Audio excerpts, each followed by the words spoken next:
Ghanaian today carries a scar, but we walk as if it does not exist. We say we love this land, yet day by day we let it bleed. Rivers that once mirrored clouds now run muddy. Rivers like Ofin, Pra, and Cobra, Brim. Ofin again, names that used to promise life now whispered warning. Fisherfolk who used to gather water in their hands now scramble for bottled water.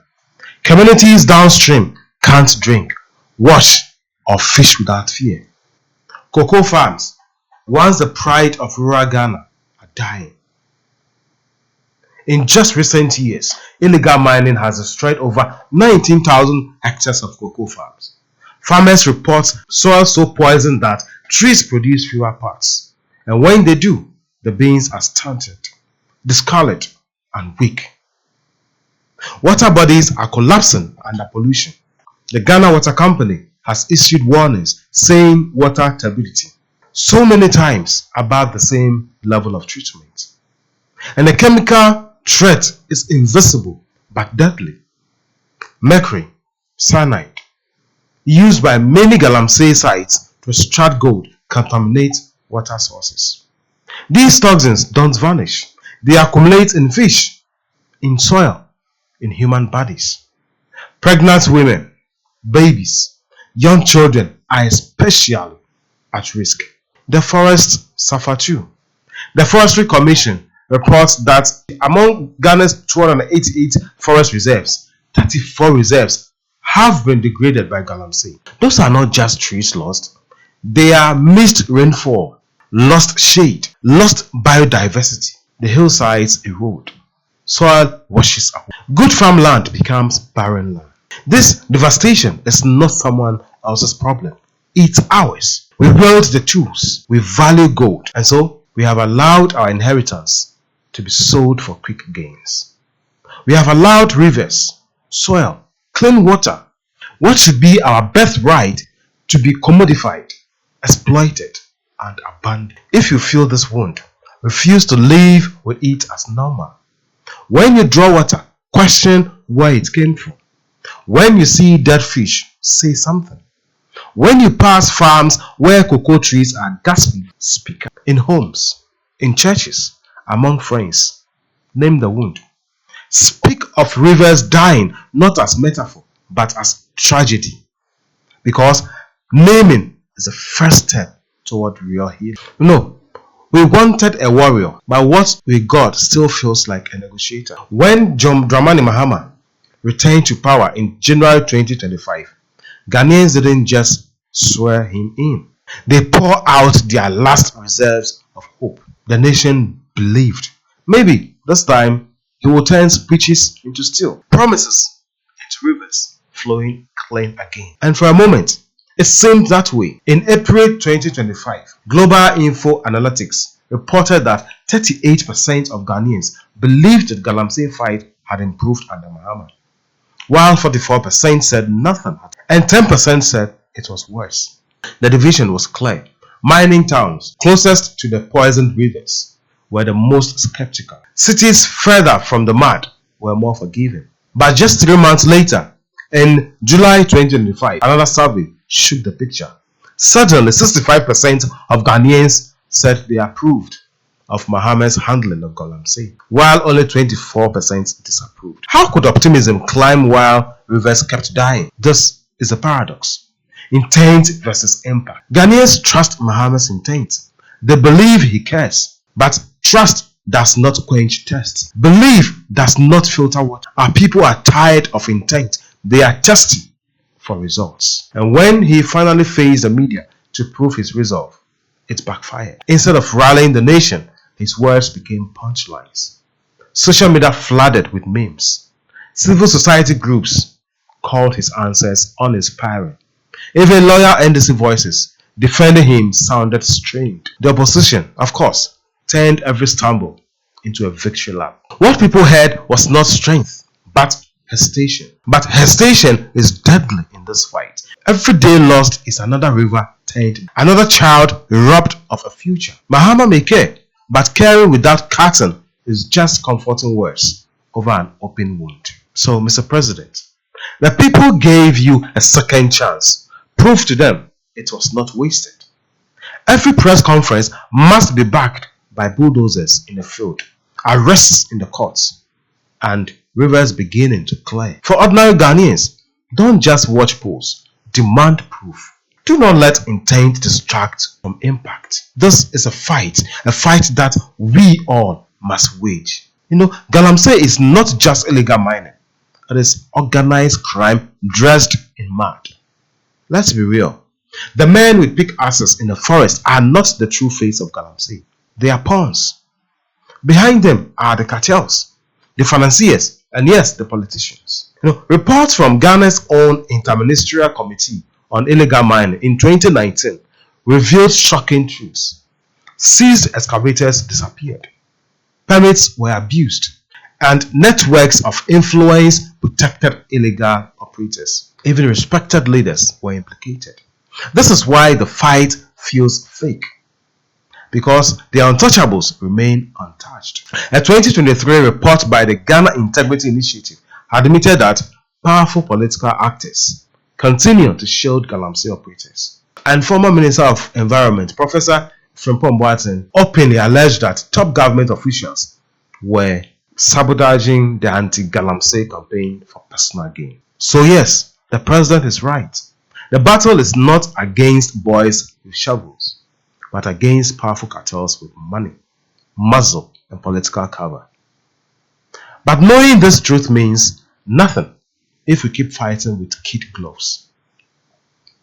Meanwhile, the rivers die.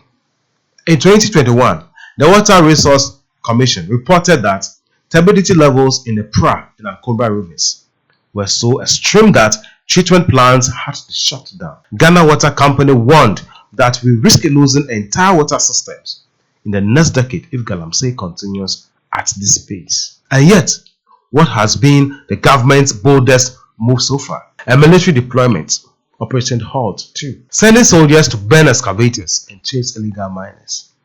It made headlines, yes, but it failed to break the networks. Soldiers withdrew, excavators returned, and the cycle repeated. The government itself admitted the operation was not sustainable. So now call for a state of emergency in mining zones, as people are calling. A total lockdown with the military in control. It sounds decisive, but it carries risk. Such powers could devastate poor communities, silence rights, and fuel resentment. But the alternative, doing nothing bold, is worse. Because right now, Galamsey is eating the Republic alive. We cannot fight organized crime with half measures. Demand prosecutions of the untouchables. Demand accountability for missing excavators. Demand a war cabinet for Galamsey with timelines and results. Because pretending this is just illegal mining is the biggest lie of all. My people, the choice is before us. You see, every dead river is a verdict. And right now, the jury says we have failed. We have failed. We are not just losing rivers, we are losing time. Galamsey is not waiting patiently, politely, for our leaders to decide. Every single week, another forest reserve is carved open. Another community poisoned. The Forestry Commission admits that 34 forest reserves across Ghana have already been degraded by illegal mining. This is not an academic statistic. This is our lungs being punctured, our rainfall disappearing, our food security stolen in broad daylight. So the question is simple, but it cuts to the bone. Do we keep managing this crisis with polished speeches, or do we finally treat Galamsey like the national emergency it truly is? Look around the world. Other nations have faced their own environmental disasters and survived because they chose sacrifice over hesitation. Brazil, under fierce international pressure, sent thousands of troops into the Amazon to fight illegal logging and mining. It was mercy, yes. It was controversial, but it slowed the destruction. Rwanda, staring at ecological collapse, banned plastic bags entirely. At first, people complained, but today, Kigali is one of the cleanest cities in Africa.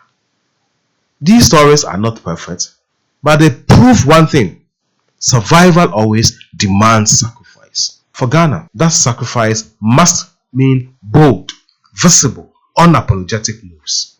Arrest must target the untouchables, not just the poor boys caught at the pit. The gold barons who bankroll Galamsey must feel handcuffs.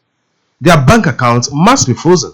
The excavators must not vanish mysteriously in storage yards, but be crushed, melted, and displayed as evidence of government result. And what about the victims? Farmers whose cocoa lands are destroyed must be compensated. Mining communities cannot be abandoned. They need alternative livelihoods, not campaign promises, but real opportunities, Mr. President.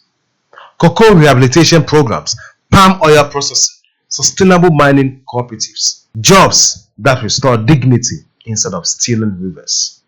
Because here's the truth. If we fight Galamsey with only guns and no alternatives, we will not create peace. We will create rebels. And yes, if necessary, declare a state of emergency as people are calling for. But let it be total, fair, and uncompromising. Protect the innocent. Protect legal small-scale miners who follow the rules. But treat Galamsey cartels for what they are, enemies of the state. Because destroying rivers is not a minor crime. It is as serious as burning parliament or attacking a military base. It is an assault on a very republic.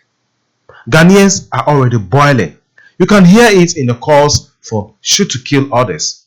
A dangerous, desperate cry from people watching their children's inheritance being stolen in broad daylight. That anger is not about blood. It's about despair. And if government hesitates any longer, that despair will grow. It will grow darker and harder to contain. So, Mr. President, you stand on the knife edge of history. The people gave you a second chance. Do not waste it. Rivers are dying. Forests are burning.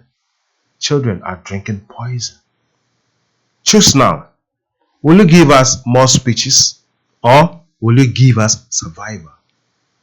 And to every Ghanaian, this fight is not Mohammed's alone. It is ours. All encompassing. Stop buying gold that comes from poison mud. Stop defending party men who bankroll this evil. Stop pretending you cannot see rivers turning brown before your very eyes. Do we really love Ghana? Or do we only love the gold we can grab from her veins? When history writes this chapter, will it say we saved our land, or that we sold it for a handful of mud? This is David 360. We are asking the hard questions. Mr. President, the choice is yours. Thank you for staying with us. And until I come your way again, have a great day and God bless you. Please, if you have not subscribed yet, kindly hit the subscribe button and hit the post notification button so that you will be notified anytime we upload a video. Thank you for staying with us. And until I come your way again, have a great day. God bless you.